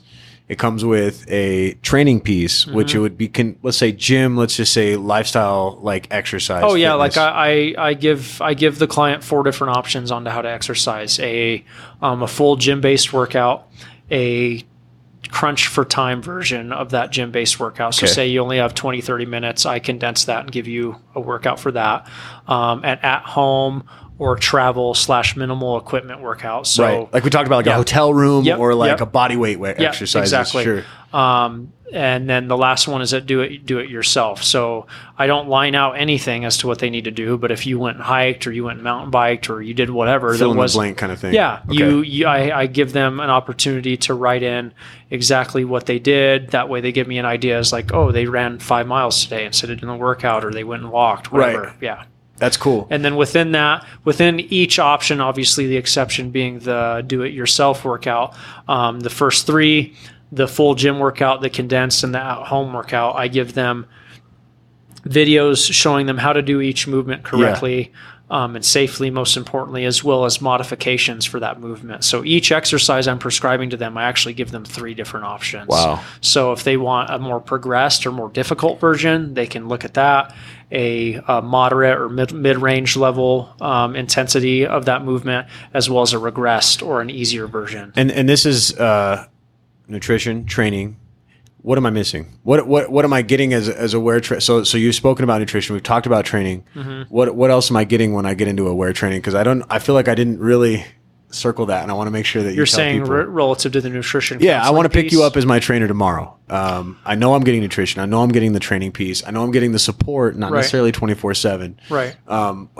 Is there something else that I'm not speaking of that would be? I'd say just the main theme of it is the chips are put in your corner as a client, and really knowing that you're being proactive and learning how to navigate your own health. Yeah. I think initially people, well, I don't know that they don't know, but this is part of hiring a coach. But I tell clients I view myself more as a facilitator and an educator more than I do a trainer. So it's guiding my clients more through the how than it is the what. So guiding them on how to navigate their day, how to navigate their eating habits around that day, how to navigate their coping strategies whenever they're stressed, all that kind of stuff. So the reason why I was asking this is because I exercise enough on my own, and this is all my opinion, because I'm sure that if I was to put this in front of not just you, but let's just say 10 personal trainers, third party without me knowing it, looking at my situation, I run enough to where, and I exercise enough to where I know that for me, I'm at this point where I would need maybe a little bit more advanced stuff. Mm-hmm. If somebody wanted to come to you with more advanced stuff, how many of those clients do you think you have? I mean, do you have people that are looking at stuff that's pushing you in terms of like do you have any elitist kind of folks that are kind of messing with you? Not to say I'm an elitist for you guys listening. But it's people that are have kind of hit some of these objectives that you would teach into somebody, because it feels like you're teaching a life skill. You're not necessarily giving them a 4 to 6 week plan. Right. So let's say you got people that you've gotten them to take these things. Do you have spots where they take it like a step further, where maybe they're like, I want to train for Boston Marathon times kind of stuff? Not necessarily. Okay. I don't, and to be honest with you, again, things might change in the future relative to the platform and what I provide, but it's not my niche, at least at this point in time. I think you could though, man. You said this last time. But I understand that, but what gets me going and what gets me excited is serving just regular people. Okay. And I'm not saying the regular person that runs the Boston Marathon isn't a regular people, but I'm talking about the people that are going through their day in and day out that might feel like struggling. Things may not be as fulfilling as they want it to. Sure. You know what I mean? Want it to be. So that's the population that I'm most interested in. There's obviously a very heavy general health component to it. Okay. But I get, at this point in time, I get more joy knowing that I was able to help, a father of 2 to 3 kids lose 40 pounds, 6 months into my program. Yeah. I could see how that's fulfilling as hell. And give him life and vitality and just so much more vibrance to his day that he may have never thought had existed. Right.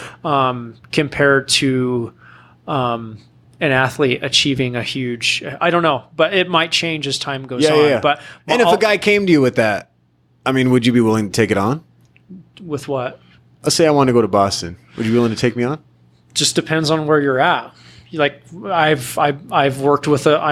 working with a client that, or I've worked with a client that, loved to run. Yeah. But hadn't run in forever. Huh. And who's to say that I can't be the person that plants that seed to where they're like, I couldn't run 3 miles to save my life, and now they're running 6, 7, 8 miles. I see. And they, you know what I mean? Yeah, it's putting things into motion. Yeah. And the reason why I ask is because at my level, sometimes I need that guy screaming at me in my sprint workout. It's the long runs I've gotten down pat. It's taken me a long years to go. Right. It's taken me a long time to go through nutrition and like the basics, quitting smoking cigarettes, tobacco across the board. Once I knock those things off, now I'm to this point where it's like I'm getting bored with those workouts. So I need to attend something more extreme in order to keep my interest. Right. And we just kind of touched on this kind of stuff. But, that's what I'm curious about is if I wanted to, because some people I think they have like okay, I want to lose weight, but what if I could run a Kona Ironman? Sure. Crazy talk. Maybe just run a half Ironman that they're doing down south or something like that. Sure, which I have done. Okay. I have coached a particular client that had never done a triathlon ever and was like, I want to do a half hour Ironman. And we went about and did it. But it was a team approach. I was helping him with his his strength training as well as a lot of his flexibility and mobility. But I was also referring out to a massage therapist to help work with actually it was Andrew Nez to help this client get so much more mobile and pliable and flexible, as well as this client was going and seeing a running coach from time to time, as well as going to see a bike coach. So it's not getting so caught up and worried about, oh my God, I don't know everything about, cycling. I don't know everything about like, I know what I know, and I know it has value, and I know where that fits relative to people's journey.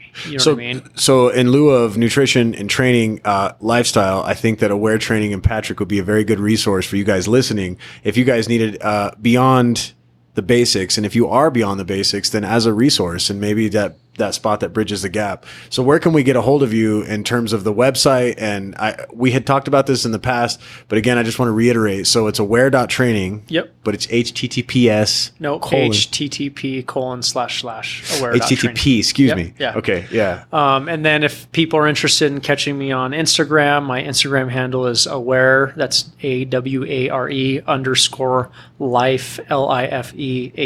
LIFEABQ. Right. Okay. And then that would be the best way to get a hold of you? Yeah. Or email me at patrick@aware.training. Okay. I'm not trying to stop the podcast or anything, but I just want to make sure that we get to that point. Yeah. So I guess we were talking a lot about Aware. We did take a little bit of a break, a little siesta.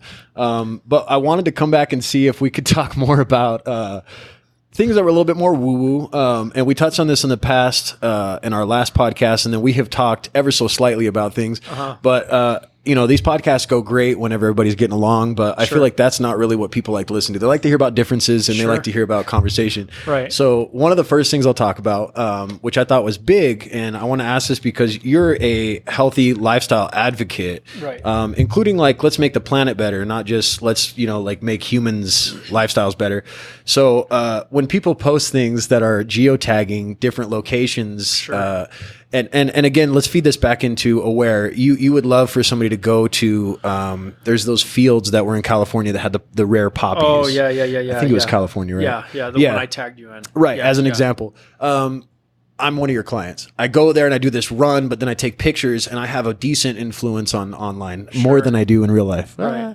But let's just say that I have that, and then I draw Is in that a jab? another. It was jab myself. I thought you were... No, I don't have enough pull for that to really matter. And that was why that day I laughed, because I was like, I totally get you. Sure. Because Pat basically was like seeing that I geotagged on Instagram these places that I go. For my argument side, this is just my side. I don't think I ever expressed this. The places I go are very hard to get to, and they're usually considered like the harder hikes. So even if somebody wanted to go to them, it's not what I would consider to be where this problem is stemming from, which is the easier to get to, drive up and goof off kind of spots. Absolutely, right. But what is your problem to not be able to what is your issue with people that would go to these places, geotag this poppy field, and then say, hey, everybody come visit, and then they influence 1,000 other people to come? Right. What's that to you?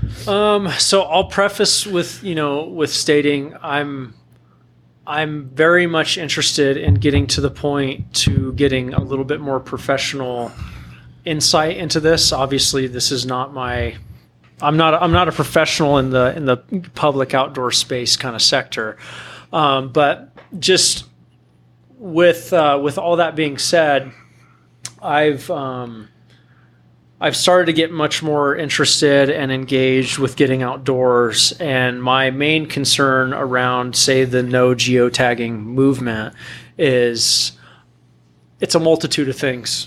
The internet has made stuff in general so incredibly and easily accessible, it's almost laughable. Right. It takes away the fun from being able to work for something, if that makes sense. Yeah, you can go anywhere virtually. Well, as well as being able to find a place. Okay? So let's go to the out. I like to get really imaginative with this. So yes, there are a handful of places that I have found within New Mexico and all that kind of stuff because it's been geotagged. And yes, I'm willing to put in the work and the effort to get there. But even just from an initial standpoint, the fun of the hunt, so to speak, of finding a place and talking to people and the word of mouth behind that, the storytelling, storytelling aspect is lost. Sure. You know what I mean? You post a photo, it's geotagged, people can tap right on it, and I don't even have to talk to you, Morgan. Right. I don't even have to go through you, like the gatekeeper of your own experience, and learning, hey, like what part of the state was this in? Did you go down this road? Like the storytelling is completely lost. Sure. And it makes it, and on top of that, it makes things super accessible through that gateway being completely cleared for anybody and anybody and everybody to find a place.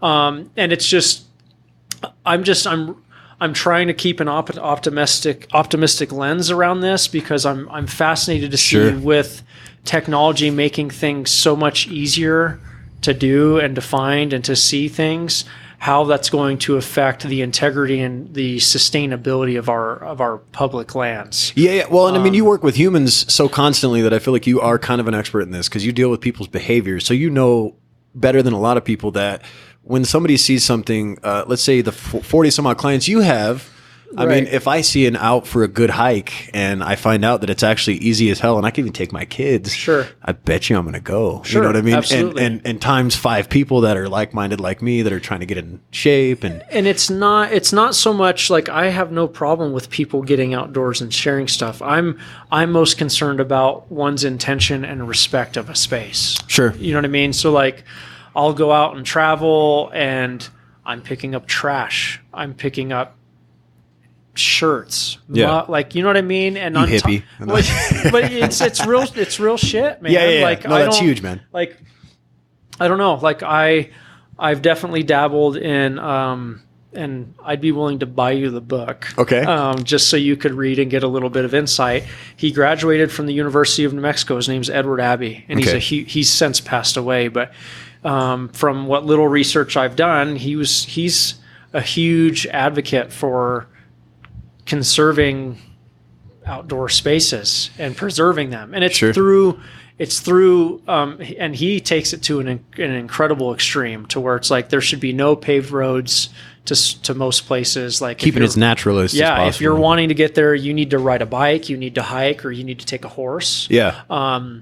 As a means of just preserving the land. And maybe this is me going to a place of becoming an old man, like get off my lawn type thing. But I just also try to stay observant in our culture and its consuming habits, to where everything's window shopping. Right. Like you look up within even the Grand Canyon. So many people die at the Grand Canyon because they're trying to take a photo. Yeah. A selfie. I've heard about that. Yeah, that's insane. They're going past the barricade to take a photo of the and part of what aggravates me behind this is people are using the earth as a backdrop to elevate their own egotistical standing. Sure. That's what like I that perfect life that they have on right, Facebook. Like, oh, cool, I took a photo at Horseshoe Bend, or I took a photo at Antelope Canyon.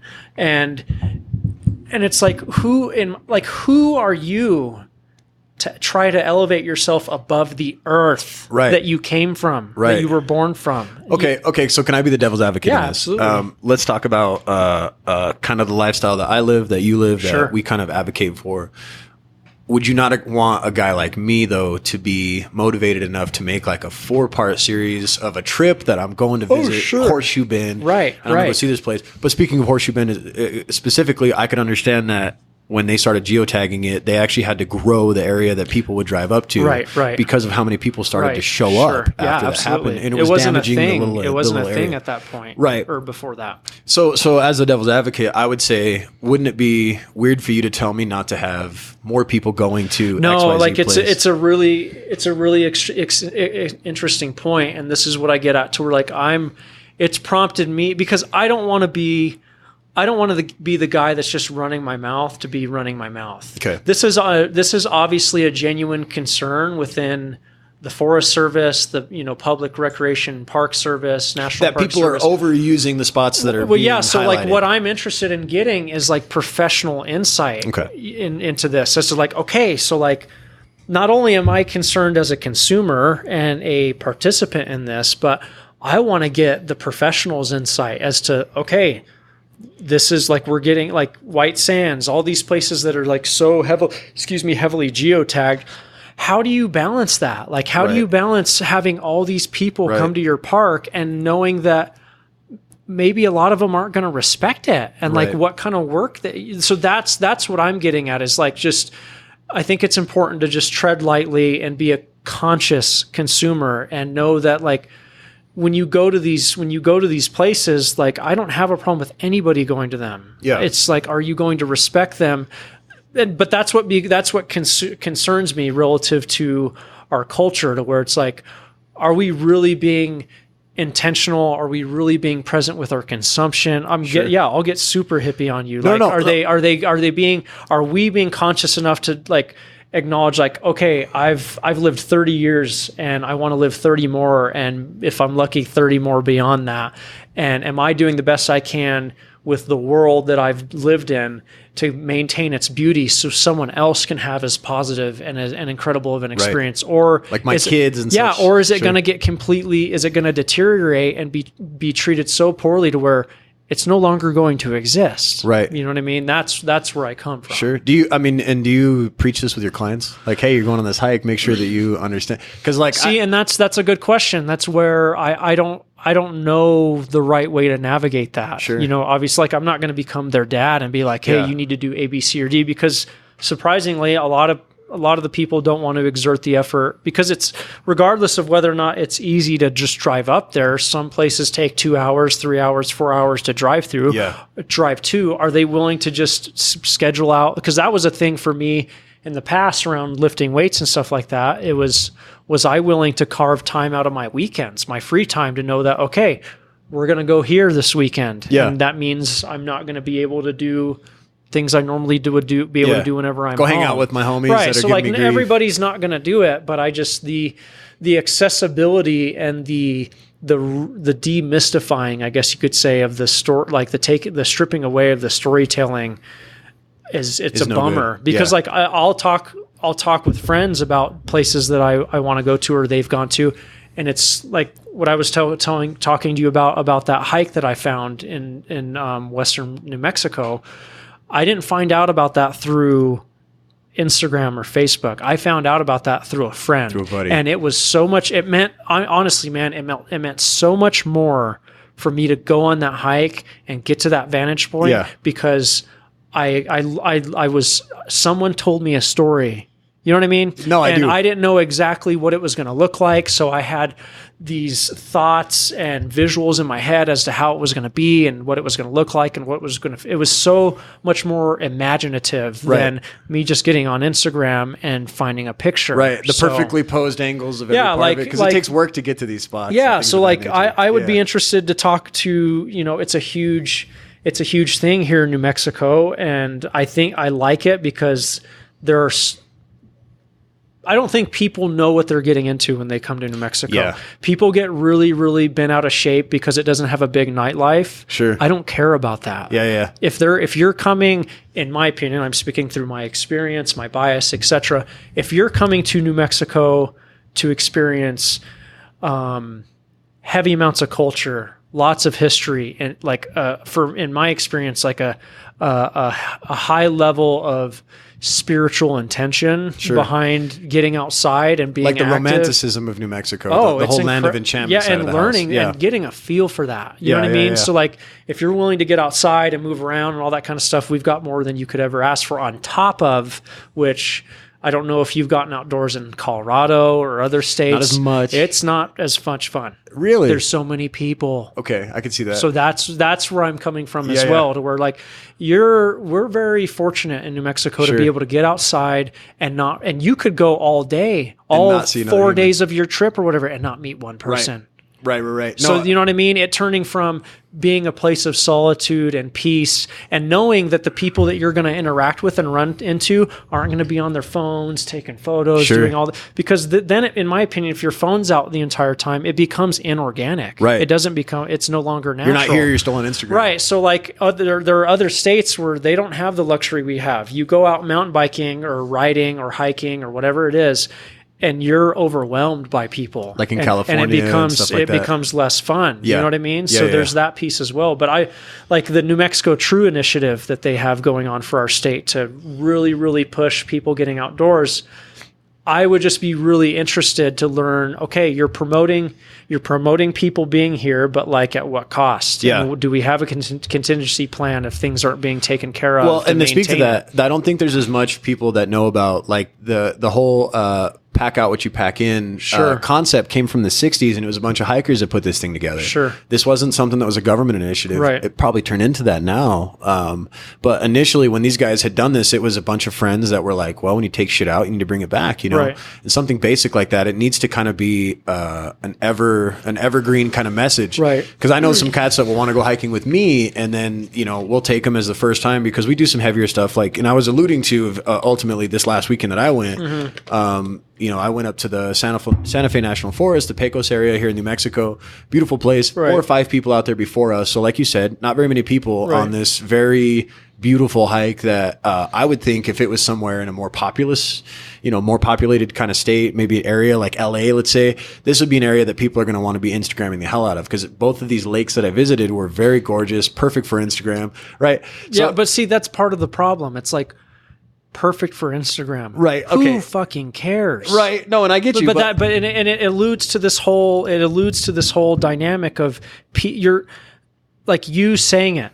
Instagram, like it was Instagram ready. It's Right. Instagram perfect. For me, that alludes to a deeper meaning and a deeper sense and understanding of how people are living their lives. They're like, Okay. oh, this thing is going to make me look better than everybody else. On Facebook or Why are Instagram. you having to take the photo and like, I'm fine with you taking the photo, but why are you taking the photo and feeling a need to post Right. it in the first place? But it's me again. This is my feelings around social media to an extent. It's like, I don't care that much. But could you Why do not have go to with the fact that might motivate another person to go? That Oh, would not have. absolutely. Okay. And this is That's the only the thing fine. I Yeah, look this at. is the fine line that we're trying to figure out how to navigate. Yeah. But like, it's a really interesting dynamic Sure. because and this is part of my own.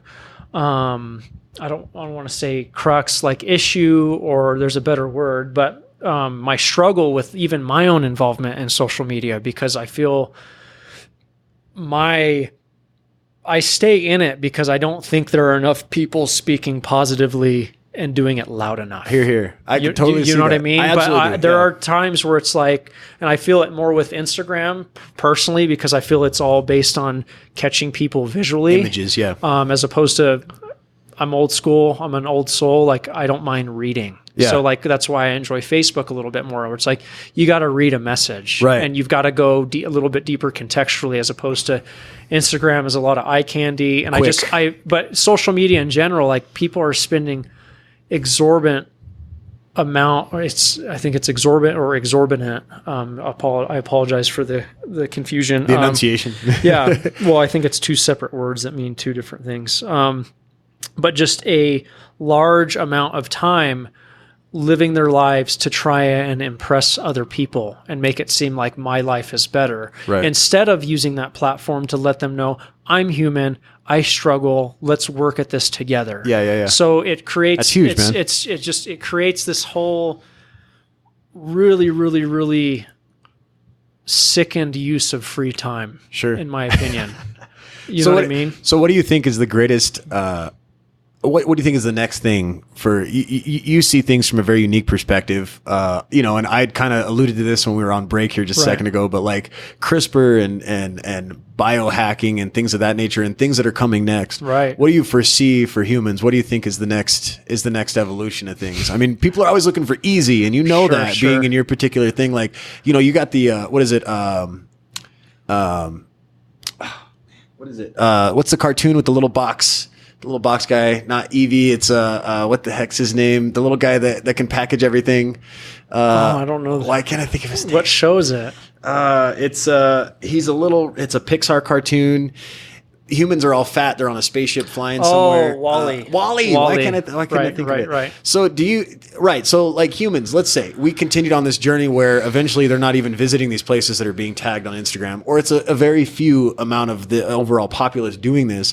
Do you think that's the direction that humans would go? Unguided is in these chairs, and they're fat. Their joints are growing apart because evolution is saying you don't move anyways because of this digital age. I don't know. It's super interesting, and the answer is I don't know. Like, I want to continue to be optimistic and positive about it, But yeah, there are things where maybe it's just us being so wired in fear that it raises some eyebrows for me. And again, maybe this is just part of getting older. Yeah. You know what I mean? Oh, yeah. To where like, oh, the way we did it in the past was always so much better, and you're nostalgic for that. Right. And so I don't know, like I don't know what stage of any of that I'm in, but it's like relative to a health and like an eating and an exercise point of view, you know, I think of examples being like Uber Eats and Grubhub and Postmates, and it's like a lot of things continue,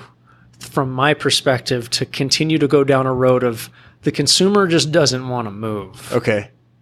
Easier is better. Yeah. Like to the point to where like, wait, we've invented cars. Okay. Cars help us get to point A to point B faster. Now we're taking it a step further where it's like, no, I don't want to make the time, or I'm too busy, or I just don't want to get in my car.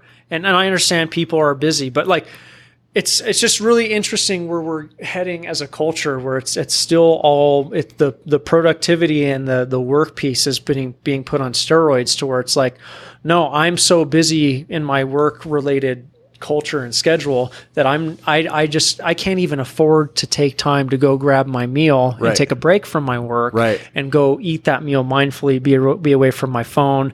Like the grocery delivery thing is super interesting. Yeah. Where I get it. Like there are instances where I would like to use it, but I ultimately don't end up doing it because I don't want somebody else picking out my food for me. Right. Or like the meal prep service. Have you seen that? Yeah. But see, it's really interesting. You know, like I've recommended meal prep services for clients that there's that is what it is. That's their life. They're super busy, but the least I can do is try to navigate them in a healthier option. But it's like specific lane that they're driving in. Right. But it's really fascinating, you know. And I just think of, man, things are continuing to get pushed to the extent, physically speaking, where the consumer doesn't have to do much of anything. If we wanted to eat dinner, I could order it all right now and it come to our house, come to the house. Right. Or even the beer comes now, I think. You know what I mean? Yeah, like all of it. So like the grocery shopping piece, I don't find it as appealing because relative to my eating habits, I'm looking at produce. I'm looking at the quality of the meat. Like I want to squeeze that. I'm interacting. Avocado. Yes. It goes down to like intentional living and intentional like behavior, and it goes back to like the being outdoors thing and all that kind of stuff. It's like, that's kind of an old school framework you're speaking of, though. Oh, like sure. You said, that's kind of something that people are going to look at and say, well, this is, you know, my brother's 17. Okay. And let's say that I try to instill a lot of these things in him. He's going to look at me like Postmates is easy enough to get my Taco Bell at 11 o'clock at night. Yeah. Whereas we're thinking like you should have gone to Sprouts at, 11 o'clock in the afternoon in the AM, where you could have taken the time to pick out your food and cooked it. And, and I wonder if that's an age thing. It's absolutely got to be. So I have to preface, I'm speaking through bias, and I also don't know what the right answer is. What do you see for the future, though? I mean, we talked about maybe I'm speaking a little crazy about the cartoon, but let's say, what do you think is going to happen? Do you think that there's a purpose to why things are happening? What would be super cool? Since we're going off on tangents, like what would be super cool? And I'm a person that likes moving, so like I want to continue to exercise. So I'd rather just view it through that vein. Sure. I would recommend, if you haven't watched it, there's a documentary called The Transcendent Man. Okay. I can't remember the gentleman's name, but he's a huge proponent of the theory of singularity, which poses that the next step in human evolution is we merge with technology, and just being able to be physically and mentally capable beyond our wildest dreams. And he was talking about being able to merge with technology. I'm talking mainly through the physical piece, but like being able to merge with technology to a point to where you could run a mile, 2 miles, 3 miles at the same pace that you would run a 100-meter dash. Sure, because you just program it in. Oh, yeah. You know what I mean? So stuff like that would be super fascinating, to where it's like, how can we continue to... And I think at the root of things, that's where I think a lot of our intentions are, is like, how can we continue to do things for good? Sure. Or live longer. I mean, that's really right. what most humans look at, is how can I extend Right. So this like, time I don't want to have here? get caught up in just the gluttonous, lazy piece of people just being like the whole Wall-E analogy, where like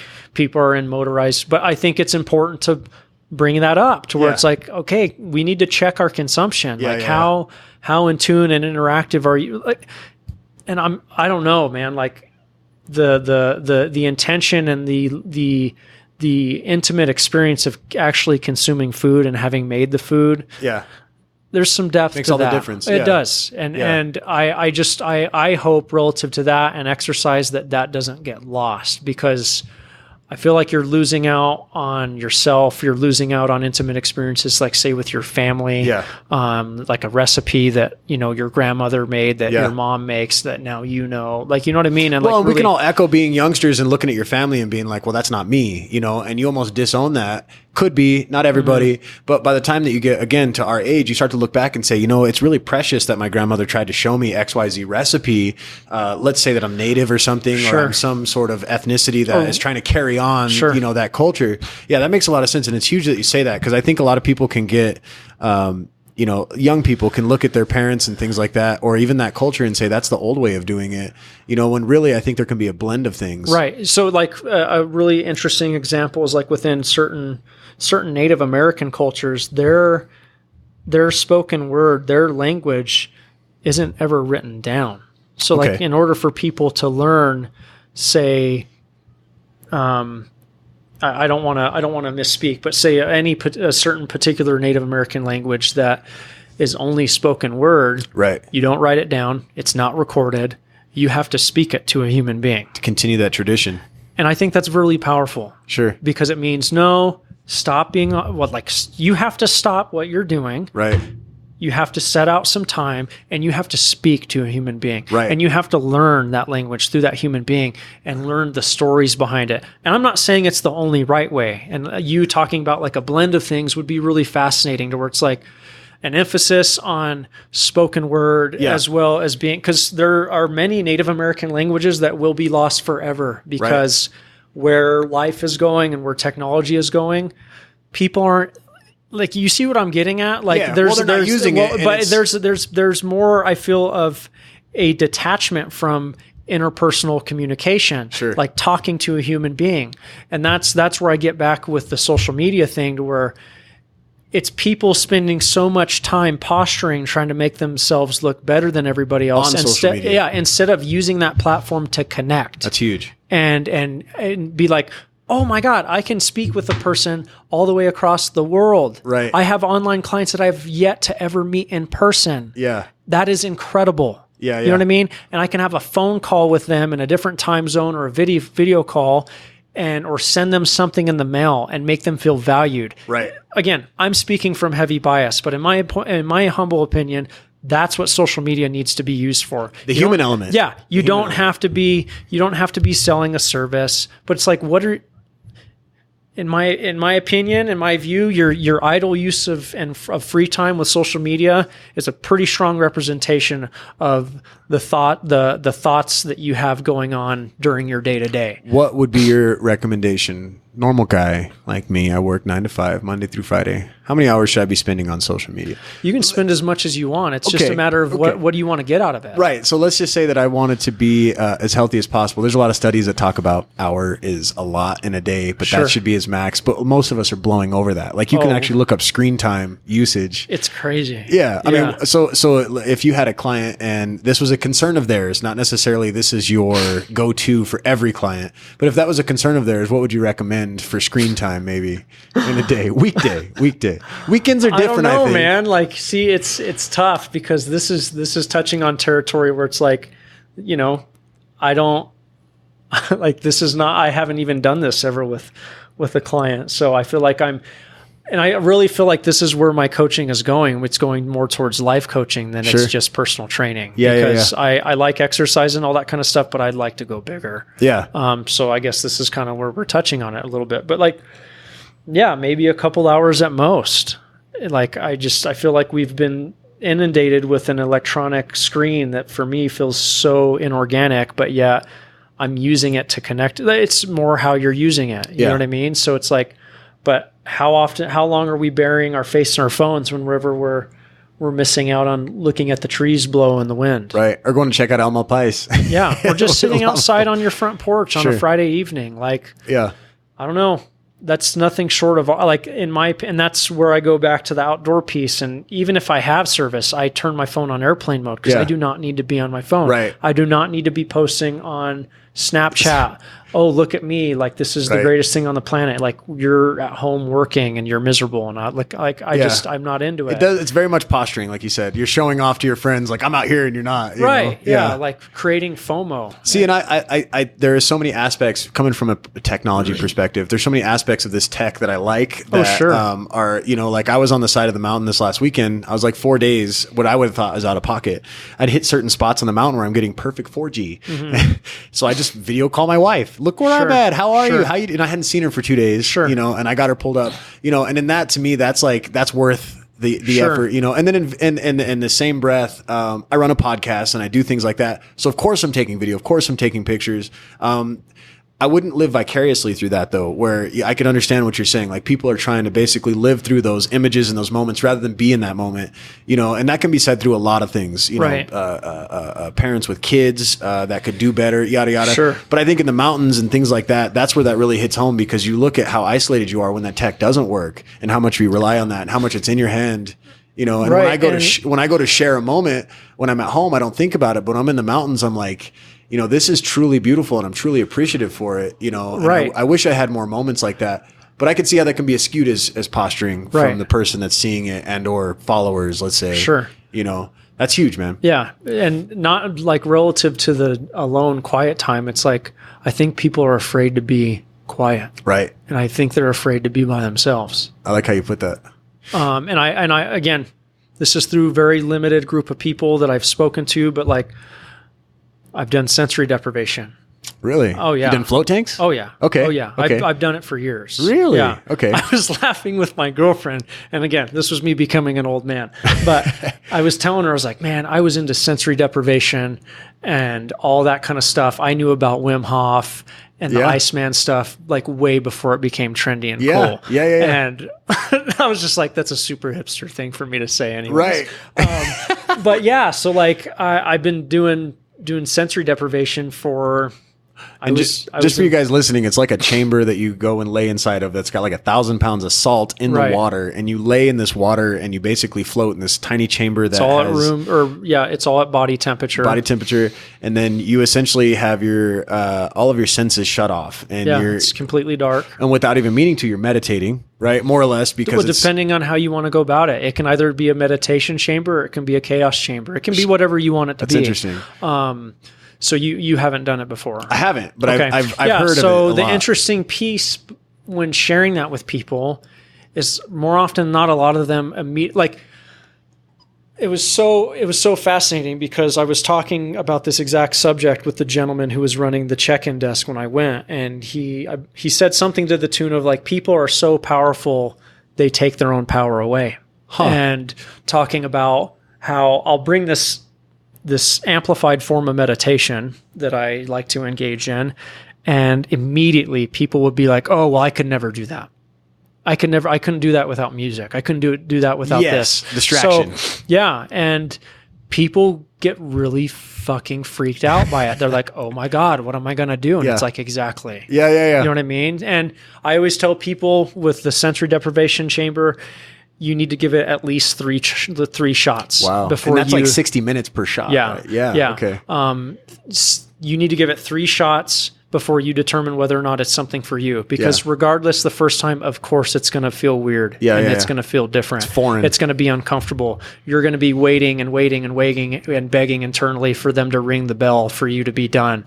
But you need to give it 3 shots before you determine whether or not it's for you, in my opinion. Yeah. Because and again, this also translates over into being outdoors. I talked to Jason Rigby about this, where that's what I like about being in the outdoors and being away, because a lot of technology is telling you everything can happen so quickly. Yeah. Like, you don't have to ever be patient. Just get it right now. Right. And ding, what ding. I like about the tank And what I like about being outdoors is you're either looking inward in the tank and you're realizing, what does it matter when the bell goes off? Right. Why? Right. What does it matter that I haven't gotten all these things Well, done? you have essentially shifted your perspective. Yeah. And So it only took 60 minutes in that case. Right. And same with being outdoors. Yeah. You're looking at, we're in Albuquerque, the Sandias are immediately in our backyard to the east.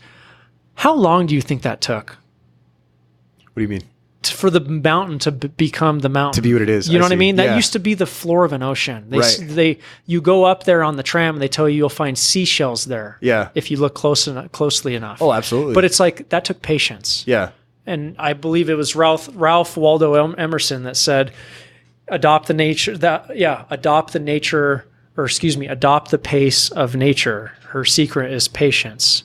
And that's what it is. It's like whatever you're going through, your life, all that kind of stuff, you just need to learn to relax and trust the journey and trust the process. And this can ultimately loop all the way back into my coaching dynamic. And people come to me and they want something immediately. And I'm kind of coming at them, be like, why are you in a hurry? Yeah. And it's not as a means of you're never going to get there. But like, even if you were to get it immediately, you're going to lose so much of that internal dialogue and that internal journey that you would have gotten from a year, 2 years of work. Struggling, essentially. Yeah, but no, you got it immediately. Right. No, and that plays The back worth in. is I kinda I love how you put diluted. that, because to me that really puts a spotlight on how you feel about the Instagram stuff, because they didn't earn it to look at that picture, you know. And when I go on these hikes, I know, because that's what I do. It's not what I do. It's one of the things that I do. And it's essentially like when I get to one of these peaks or something, I've been doing this since like 2009. Sure. Like trying to explore more and more spots in Albuquerque, Right. but across the board. If I was Right. in fucking Sweden or, you know, wherever Right. the hell I'm at, I'm going to try to find some gangster place. And when I Right. get there, I'm going to take a gangster picture, which I had said, you know, Sure. is Instagram pretty, but people are not going to be able to appreciate how hard it was to go, you know, that far out. The one we did this last weekend was 6 miles out, 4,000 feet of gain to the first lake. The second lake was another 1,500 feet of gain and another 4 miles out. And, you know, gain means you're going upwards. Right. So you're climbing uphill with a pack, you Going know. closer to the sun. Yeah, and like Right. I was showing you, I have a cut across my side Right. here from my pack digging in, my brand new pack I just Right. got, you know. But when I'm taking those videos, I'm showing you all love and fluff for Sure. 5 minutes, you know, Right. this beautiful YouTube video. Right. So people don't truly appreciate it. That can play into a lot of things, Right. you know. So when you come to a client, do you what's the you're talking to them and they come up with something, do you give somebody a goal that's a little bit higher than what they initially came to you with? Is that always like a goal for you? To like up their goal. Yeah, I mean, like you said that you meet them where they're at, and that sounds like a lot of your training, but do you ultimately challenge them to something that's a step above what they're doing in order to get them to come out of their comfort level and to really appreciate what they're doing? More often, I would say that kind of happens organically. The Really? client ends up realizing that themselves. In my opinion, like, sure, I'm there to push them, Yeah. you know, in workouts and all that kind of stuff. But in my experience, it really feels like that ends up happening on their own accord. What's like the craziest story you've had?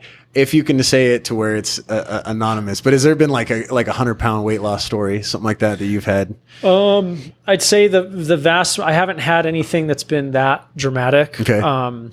I've had, you know, areas of within, and yeah, I haven't had like more, you know, anybody that I've worked with quite yet that's, you know, been morbidly obese Sure. or anything like that. And they've lost just such a substantial amount of weight. The vast majority, you know, is usually within the 40s, 50s, 60 pounds, which when you think That's about still it, a lot, it's a man. considerable amount of Yeah. weight. So yeah, it's nothing been like, I don't know, so mind blowing that, oh my God, they've lost so much weight, but you can tell there's a dramatic difference within Yeah. people. But yeah, weight loss wise, it's been within that range. Nobody's climbed like Mount Everest or anything yet.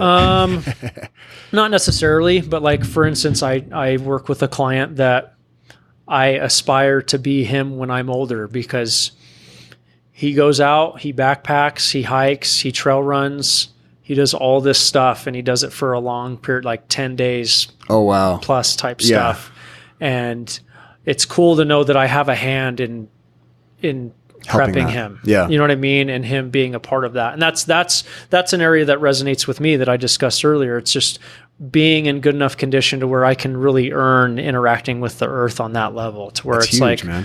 I don't want to go to a place where I can just drive up and walk to it. Like that it just doesn't nourish me. Yeah. Like I want Not the to same be, way. Gotta earn it. But yeah, in my opinion, it's a microcosm of life. So it's like, do I want to be drive up ready to being rich and successful? Do I want to be drive up ready to having the perfect relationship with my significant other and having kids? Do you really want that? Like all those perfect things given to you right off the bat? Right. Like, That's no, huge, man. life's tough, dude. Yeah. And it gets tougher as you get older, and you don't know what's going to happen, and you don't know what's going to hit you, and you don't know how to handle it. Like, it's so fascinating looking back on it, where we're like, as kids, we look to our parents, and I remember thinking my parents knew exactly what they were doing. Yeah. They had no fucking clue. And that's okay. But you know what I mean? That's a framework right there. It's like, oh my God, like, my parents did everything in their power to make sure that I was taken care of, and I made it out okay. Yeah. And so did they. Right. And they did and this brings me back to my point, a point that I talked to Jason in the past, where I don't think we really take the time to tune into and remain grateful for the moment that you and I are having right now. Yeah. Being able to sit here in my home, have this podcast, is a result of evolution. It's a result of generation after generation after generation for so very long, millions of years, billions of years in the making, to be able to adapt to change and to be able to adapt to stuff that they're scared of. You just went deep as shit on me. Yeah, I'm so to proud be of you able right now. to be able to adapt to things that they don't know how to truly, like, they don't know the right answer, but they do the best they can. Right. And I can tell you I have no idea what I'm doing with this right now. Well, but I know but you're doing something. You know what I mean? And you're trying. And it's relative to one's health, relative to one's own existence, whether they're one's humanity. Yeah. Whatever you're going through, I want to, like, nail this down into people and letting them know, like, you're fucking equipped, dude. Right. You know what I mean? Like that. And that's part of what I feel my need in continuing to be a part of social media is letting people know, like, don't you ever fucking let anybody tell you can't do anything. It's like I'm you on, like, right here. Yeah, like, you know what I mean? Yeah, absolutely. Like some of Absolutely. these people I've never met, I may not ever get to meet, but letting them know, like, do you realize that you have this? It's embedded in your DNA. You were this capable. It's in you. Like, you are capable. Right. Go and do it. Yeah. Like, go and conquer. And it. I get this a lot. Like, I'm not. I'm perceived a lot of the ways that you may be at the 10,000 foot view. Oh, he's he's an in shape guy. He exercises, blah blah blah. And then they try to, like, ask me for advice and stuff.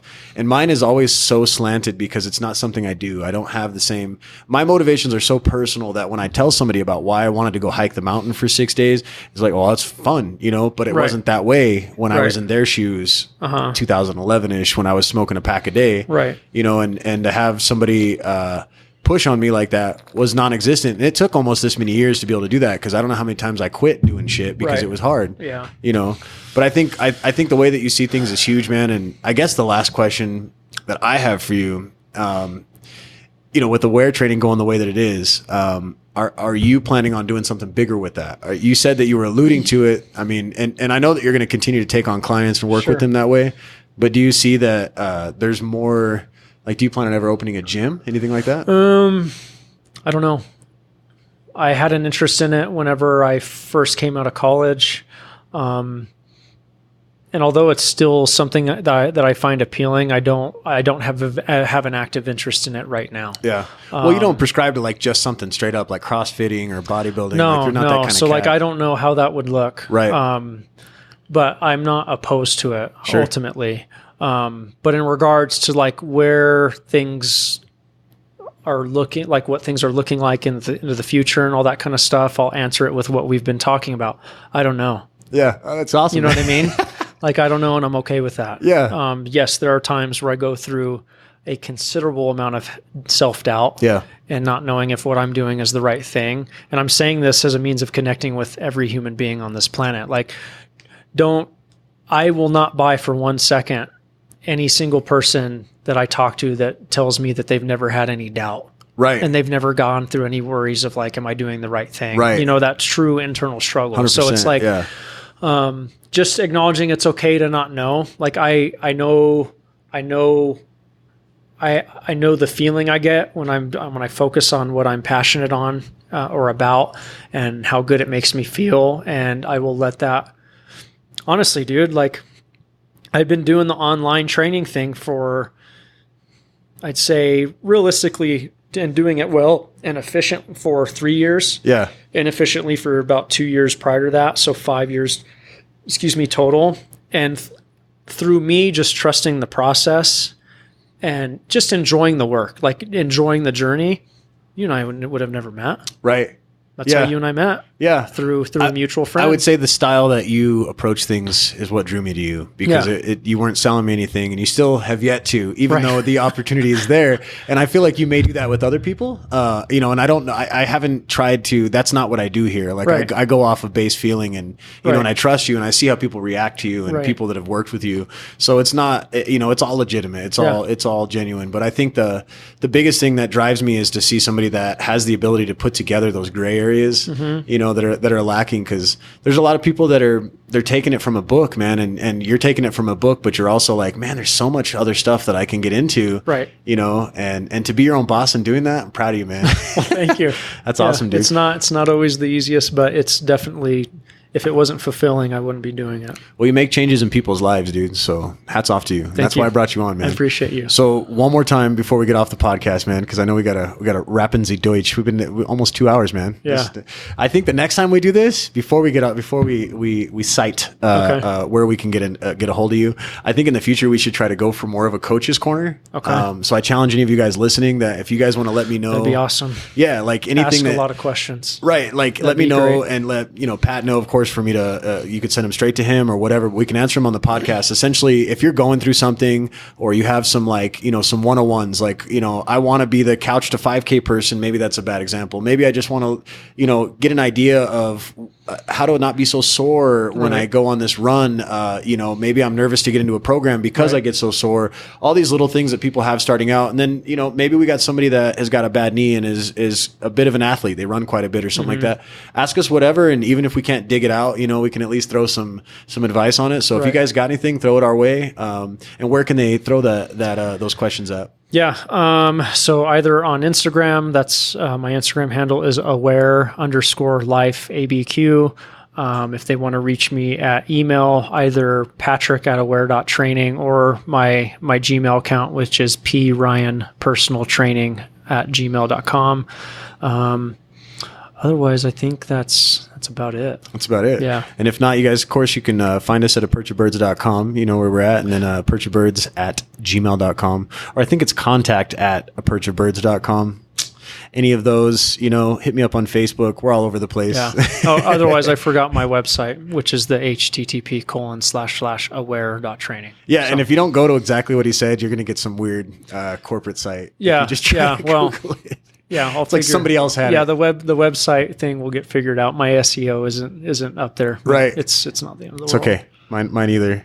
My title's too long. Sure. People like a perch of what? Why? Yeah. Why did you call it that? Right. Well, brother, I appreciate you coming on again. Cool. Thank and we're you. going to do this again with like a coach's corner kind of a thing. Absolutely. Yeah, Thanks that'd be good. Much love, man. All right, Pat.